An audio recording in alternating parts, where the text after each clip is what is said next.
Mr. Sagar, my batchmate, my colleague in JNU, and Dr. Nayak, Professor Nayak, HOD, Department of Economics, Professor Dr. Pranav Anand, Hansraj, other faculty members, and students. So, बहुत ही खुशनुमा और बहुत ही शाराना type की महफिल है, इसमें कुछ कहने का बनता नहीं है मेरा कि मैं कुछ उसमें कहूँ। पर हम लोगों की बहुत अच्छी एक वहाँ वो हुआ करती थी, ग्रुप हुआ करता था जेएनयू में। हम लोग एक हॉस्टल में रहते थे। ये में से सागर साहब में से ठीक एक लेवल ऊपर प्रणवानंद जो है वो ग्राउंड फ्लोर पे कहीं ना कहीं, मतलब हम सब के सब एक साथ खाना खाना, डिस्कशन। जेएनयू बहुत फिल्मों के बारे में बात नहीं होती, पॉलिटिक्स पे ज्यादा बात होती है। वहाँ पे जो है ना, वो जब मेस के टेबल पे बैठते हैं तो वहाँ पूरा अमेरिका, रशिया, यूक्रेन और चाइना, वेनेजुएला सब जो है, ईरान सब वो इराक में सब चलता रहता है। तो एक्सेप्शनली सागर साहब जो है, इनका फ्लेवर मैं देखता था कि he was able to attract the audience अपने थॉट प्रोसेस से, अपने आर्टिकुलेशन से। ये बहुत ही आर्टिस्टिकली किसी को भी बैठा के उसको अपनी बातों में उलझा लेते थे। ठीक है, अच्छा, अब हम लोग जल्दी रहती थी भाई, कहाँ से इनकी बात सुने। ठीक है, तो मैं इनसे दूर अपनी प्लेट लेके बैठता कि इनके पास बैठेंगे तो 1 घंटा 2 घंटा तक खाना खाते रहेंगे, यहाँ से जाएंगे नहीं। हमें वहां से 20-25 मिनट खाना खा भागना होता। तो अब जनरली कोई शायरों की बातें हैं जो कभी पता ना लेडीज को बहुत पसंद आती है। ठीक है, जो सीधी सादी बात है, ये जो है जब शुरू करेंगे तो सबको बिल्कुल सम्मोहित, मनमोहित, सबको जो मेस्मराइज कर देंगे। तो जब इकोनॉमिक्स से प्रोफेसर बोलेंगे तो इकोनॉमिक प्रोफेसर भाई वो they will speak about some communism and Marxism and they will start with the capital. तो वो शुरू करेंगे हीगल और वो पहुंचा देंगे वो सबके सब। मैंने इनके साथ एडमिशन लिया जेएनयू में, सीएसपी में। तो जब मैं पहुंचा वहां पे, सो एक प्रोफेसर थी अर्चना अग्रवाल, ठीक है, वो हमें स्टैटिस्टिक पढ़ाती थी। अब वो आए भाई, वो सिगरेट लेने वाला। मैं यहाँ से मेरठ यूनिवर्सिटी का पढ़ा हुआ, यहाँ सहारनपुर से है ना, चौधरी चरण सिंह यूनिवर्सिटी। और वो मतलब उसके सर्टिफिकेट ही बैन रहते थे, उसको कोई मतलब नौकरी देता था। वो इतना फंसी एजुकेशन था। मैं किसी तरह वहां से पढ़ के जेएनयू का एग्जाम पास करके इंडिया पहुंचा। अच्छा, मैं देखे मुझे कल्चरल शॉक, यार ये सिगरेट यहाँ पी रहे थे, अकेले में क्या करते हुए जब क्लास में सबके सामने कर रहे थे। फिर एक थे वो सेन गुप्ता, क्या नाम था उनका नाम, वो सेन गुप्ता दाढ़ी वाले थे। वो विजय सिंह गुप्ता तो नीति आयोग में थे। एक और थे जो शुरू में, हाँ, जो माइक्रो इकोनॉमिक्स पढ़ाते थे। वो नहीं, कोई दूसरे थे बंगाल। सो अपना वो उसे जो उसका जो होता है खतर वाला बैग, वो लेके आए धंधे पे, और एक हाथ में कॉफी का मग और दूसरा हाथ में सिगरेट। ठीक है, तो हम देखें तो सबको शौक नहीं हो क्या रहा है। तो मेरे बराबर में एक बार वो जोसेफ बैठा हुआ था, हमारा क्लासमेट था जोसेफ। तो ही सेड कि hi, how are you, and I am Joseph, I am English. तो मैं बहुत वो नहीं था fluent in terms of like interacting with these guys, वो सब ठीक उसके थे, सब बड़े टॉप कॉलेज से। I am from Stephens. तो I said where is Stephen's?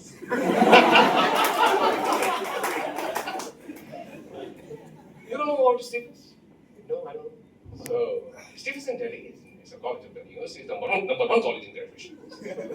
So I said, अच्छा ऐसा क्या? Okay, ठीक है, चलो यार, I'm from चौधरी चरण सिंह यूनिवर्सिटी। ठीक है, तो अब वहाँ जो है भाई, वो जापान की लड़कियाँ और जो कोरिया का लड़का, पता नहीं कौन हमारी क्लास में सबके सब जो है, उनको देख के हमारी वो आंखें खुली कि यार ये तो भाई इंटरनेशनल टाइप क्लास में आ गए, कुछ अलग ही माहौल लग रहा है ना। तो अब हमारी जो हमें इकोनॉमिक्स में आती नहीं थी, स्पेशली मैथमेटिक्स और ट्रिग्नोमेट्री और वो जो कैलकुलस वगैरह, इंटीग्रेशन, डिफरेंशिएशन, मैं वो सब मैथमेटिक्स स्टूडेंट नहीं था मैं। मेरे ग्रेड आने शुरू हो जाए C+, D-, D, ठीक है, तो मुझे डर लगेगा कि यार इसमें रहेंगे तो ना इधर के रहेंगे ना उधर के रहेंगे। मैं जो यार मैं तो इस डिपार्टमेंट को छोड़ूंगा। ठीक है, ये कहे नहीं नहीं, अरे तुम कहाँ छोड़ यार, हम भी तो तुम्हारी वाली मॉडल, हम भी तो तुम्हारे छोड़ ही कर दिया। तुम कहते हम लोग साथ ही साथ चल रहे हैं, धीरे धीरे हो जाएगा क्रॉस सबका, तुम्हारा हमारा क्रॉस होगा, तुम्हारा भी हो जाएगा। तो मैंने वहां पे फर्स्ट सेमेस्टर के बाद सेकंड सेमेस्टर में क्लास अटेंड करनी छोड़ दी। फिर मैंने सोशियोलॉजी का एग्जाम दिया और मैं सोशियोलॉजी में जंप कर गया, फिर मैं जूनियर बन गया। ये एक साल में सीनियर हो गए सब जितने थे ये। तो मैंने डिपार्टमेंट बदल गया क्योंकि मैं एक साल में आ गया। फिर सोशियोलॉजी में थोड़ा बहुत मुझे समझ में आता था भाई, मेरी जेआरएफ भी हुआ, मैंने पीएचडी भी किया, मैंने सोशियोलॉजी में ऑप्शनल लिया, मैं जो पीसीएस का इंटरव्यू देने जाता था मैं इनके घर पे रुकता था, इनका घर इलाहाबाद में था, इनका छोटा भाई मुझे वहां खाना वाना बना के देता था। मैंने पीसीएस के टोटल 5 इंटरव्यू दिए, तो 5 में से 3 इंटरव्यू इनके दिए और 2 मैंने एनझा में दिए। वो जो एनझा हॉस्टल था तो वहां पर वो संभव मुझे वो कनेक्ट करते थे, हिमांशु एंड वो सब, ये जो 2 ब्रदर पढ़ते थे वो हिंदी डिपार्टमेंट में, वो लोग वहां कनेक्ट करते थे। तो छपरा पे एक लड़का मेरा वो था रूममेट, वो जितेंद्र ठीक है, वो इनका क्लास में हिंदी का था वो। तो वो मेरे को देख के बड़ा वो रहता था कि यार ये बड़ा हीरो ने घूमता रहता है, अच्छा पता नहीं कैसे एग्जाम पास कर लेता है। मुझे ज्योग्राफी नहीं आती थी, मुझे ज्योग्राफी बड़ी अच्छी आती थी जितेंद्र को। तो मैं कहूँ यार जितेंद्र कुछ पढ़ा दे, वो बता दे यार कुछ कैसे पढ़ रहा है, क्या सीख रहा है। तो जितेंद्र के पास एक इतनी मोटी किताब, ठीक है, तो यार इतनी तो नहीं पढ़ूंगा ज्योग्राफी, इतनी बड़ी किताब भी दे रहा है तो मुझे तो एक साल तो इसे पढ़ने में लग जाएगा। तो उसने कहा ऐसा है, इसका पेज नंबर ये, इसका पेज नंबर ये, इसका पेज नंबर ये, इसका पेज नंबर, मुझे 25-30 पेज बता दिए, इनको ऐसे करो, इसको पढ़ लेना बस। अच्छा ये तो सही फॉर्मूला से बताया, मैंने उन सारे फोटोकॉपी करा के और पेज पलट के अपने पास रख लिए। तो अब क्या हो कि मैं एग्जाम दूं, मेरा पास हो जाए और जितेंद्र पास ना। फिर मैं सामने मेरा पास है, जितेंद्र पास ना। तो कहते देखो तुम्हें कुछ बताऊंगा मैं। तो मैं कहूं क्यों, तुम मुझे कुछ नहीं बताते हो, ठीक है, मुझे कुछ आता हो तो बताऊंगा यार, मुझे कुछ नहीं आता, मैं तेरे से पूछ मुझे काम चला रहा हूँ, ठीक है, तो मैं ये पढ़ रहा हूँ, तू पढ़ ले इसको। तो उससे मेरी हो जाए लड़ाई, ठीक। तो वहां पे क्या माहौल रहता है, मतलब यहाँ जो सभी यूनिवर्सिटी में कंपटीशन वगैरह सब लोग देते रहते हैं, तो आसपास के लोग सेलेक्ट होते रहते हैं। तो जो पहला मेरा इंटरव्यू हुआ तो उसमें पूरा जेएनयू सेलेक्ट हो गया, मैं सेलेक्ट नहीं हुआ, ठीक है। मैं बड़ा डिप्रेशन में आ गया, जैसे सागर भाई करेंगे वहां डिप्रेशन बढ़ता रहता है, फ्रस्ट्रेशन बढ़ती रहती है यार। हर एक आदमी, मेरा पड़ोसी वड़ोसी ऊपर नीचे दाएं बाएं सबके सब सेलेक्ट हो गए और मेरा पता नहीं हुआ। मैं वहां से छोड़ छाड़ के अपना सहारनपुर आ गया, बोरिया बिस्तर उठा के और वहां पे अपना काम वाम करना। तो धीरे धीरे माहौल बना, धीरे धीरे कुछ प्रोग्रेस हुई, ये एग्जाम वो एग्जाम धीरे धीरे इसको बताया कि कई सारे एग्जाम पास किए।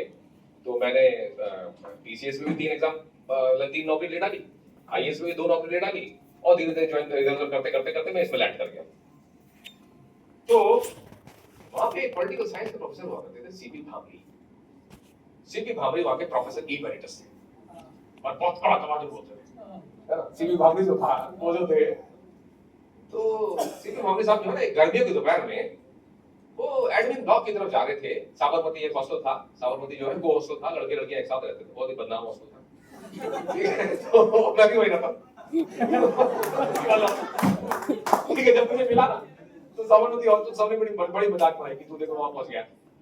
तो सीपी भामरी साहब जो है वो साबरमती हॉस्टल से सीधे एक सड़क जाती थी इसकी तरफ, एडमिन ब्लॉक की तरफ, उसमें जा रहे थे। मैं पहले चले बैग में लड़का, बड़ा मोटा चश्मा लगा था।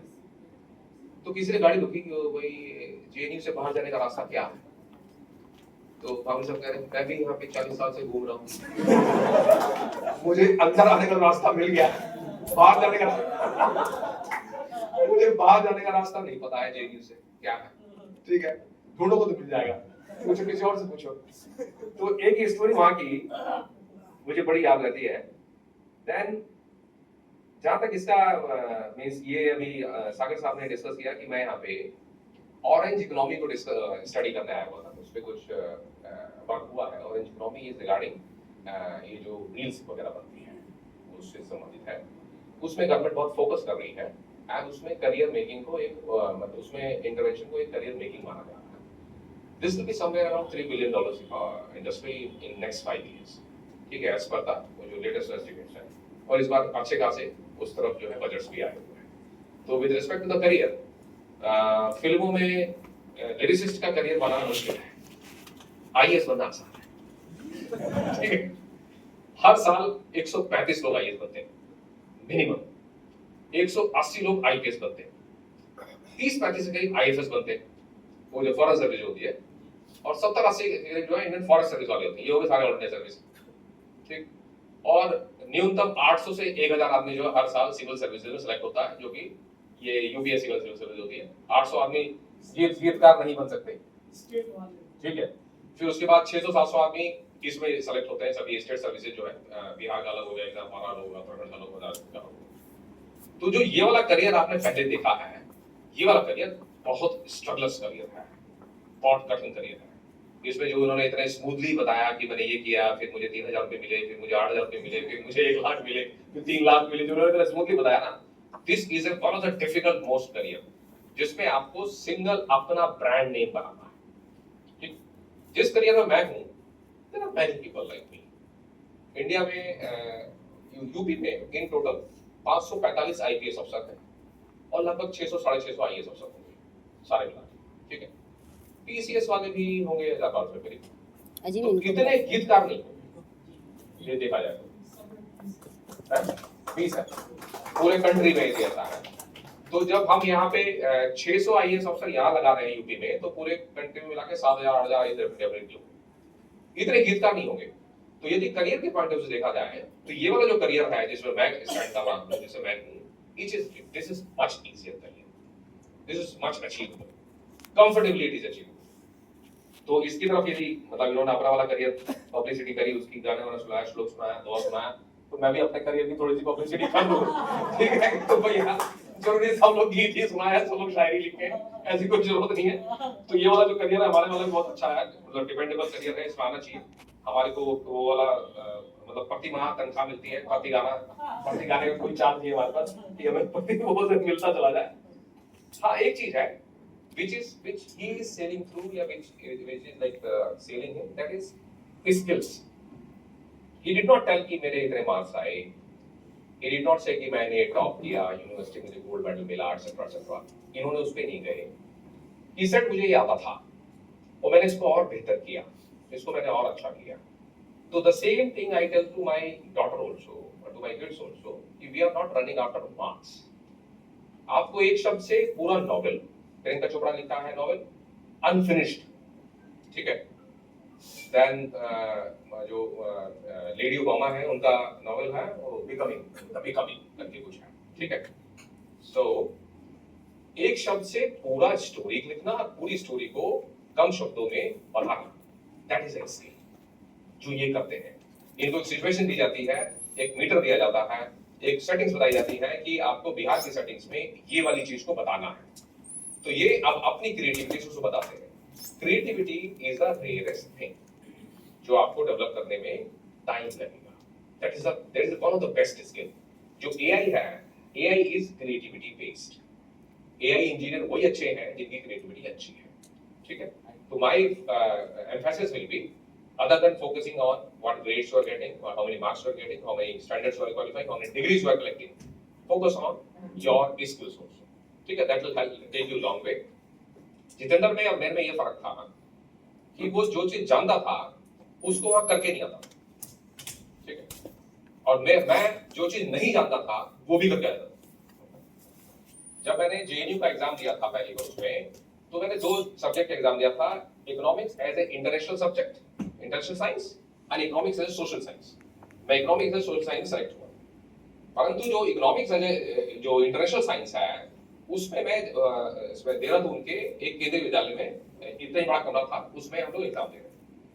जब मैं लास्ट में कॉपी दी अपने टीचर को, तो उसको इन्विजिलेटर को, तो उन्होंने कहा कि कैसा हुआ एग्जाम, तो मैंने कहा पता नहीं कैसा हुआ, ठीक है। तो फिर मैंने कहा कि आप तो मुझे जानते नहीं है, why are you asking this question? Because we have come from Saharanpur and you are a teacher here, so generally nobody is bothered कि इसका कैसा हुआ। उसे इन्विजिलेटर को कॉपी कलेक्ट करनी हो, चले जाना उसने। तो he said कि आप अकेले थे इस कमरे में जो लगातार 3 घंटे तक लिखते रहे, बाकी सब 1 घंटे बाद उठ गए, तो ऐसा पेपर आया, ठीक है। तो आई सेड फिर भी पता मुझे अभी नहीं कि क्या हुआ, ठीक है, तो बेशक 3 घंटे तक लिखता रहा। तो जितेंद्र में ये फर्क था जो मैं आईएएस टुडे, कि वो जो स्टूडेंट्स एक्चुअली जो चीज उनको आती है वो भी नहीं करके आते, और दूसरे स्टूडेंट जिनको वो चीज नहीं आती फिर भी उस काम करके आते हैं, तो वो जनरली विनिंग लाइन में वो पहुंच जाते हैं जो नहीं भी आने पे कुछ लिख के आते हैं। तो that is a skill. Generally जिस भी एग्जाम में इंटरव्यू में आप जाएंगे, जिस भी जगह जाएंगे, ऐसी बातें पूछी जाएंगी जो आपको दो और एक नहीं उधर आती लड़की होगी। को भी दे देना, उसको भी ये श्योर है, इधर दो दे दो, ठीक है। फिर एक उसको अब ना उसको कैसे आप अपने खाके में, अपने नॉलेज, अपने एक्सपीरियंस खाके में उतारेंगे, दैट इज योर स्किल।